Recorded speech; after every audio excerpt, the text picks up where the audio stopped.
is illegal. Unless you say, oh, well, there's some countries that have enough ivory and they can sell theirs. That doesn't work. The moment we lose this wildlife, then we are losing the tourists. Then we are talking about an economy. This one is going not only to be an economic issue, but it's also going to be an insecurity issue.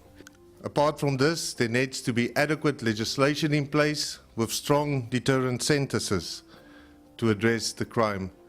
We have a lot of wildlife legislation that just didn't keep track with time, and the penalties that this legislation currently prescribe is not adequate anymore, and the revision of this legislation is indeed a need. So as a country, we are supporting total ban in ivory trade, and we are calling upon the world to ensure that elephants remains in Appendix 1 and total ban in sales remains in force until we address the current illegal killing and the current smuggling of ivory across the globe.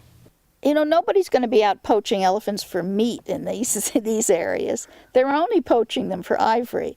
And they're poaching them for ivory because people want to buy ivory. It's as simple as that. If we stopped, if we could reduce the need or the desire to have ivory, then we can stop the poaching. Elephants are a very special part of this universe in their own right, and also in enriching human lives, both through their wonderful way of life and what they mean to local communities as a livelihood.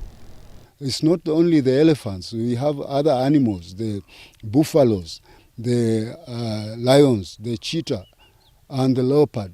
We have to be sure there is a future for elephants, because the world would be a very, very sad place without elephants. I'd like those people who live and love elephants to share their awareness with those people who buy ivory without being aware of what destruction that's causing. These are something we can do without.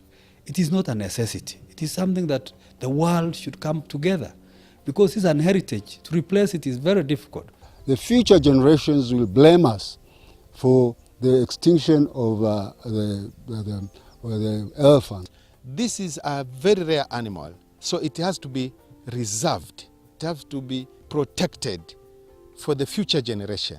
It's all about message, and the message has to go out that elephants are going to go extinct unless we stop all the ivory trade. What we are telling the world, look at yourself and ask yourself, how guilty are you? Why are there still exceptions to the ban on elephant ivory trade?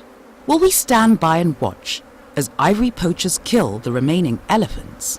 Or will we have the imagination and the courage to find a sustainable way to live with elephants? We have to act now before it is too late. Please, please, the world where you are listening, time to act is today. Don't wait for tomorrow. Tomorrow might never come. This is the cry of all the people of Africa. It's a cry of all the generations in Kenya and as a whole, that if you don't come to aid today, then we might lose everything. Covenants have been signed, agreements have been made, treaties have been signed, promises have been made. Even in the holy book, God and Abraham did it. It is now our turn.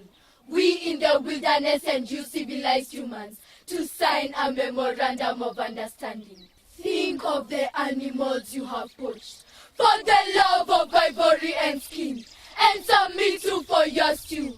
We have become so few.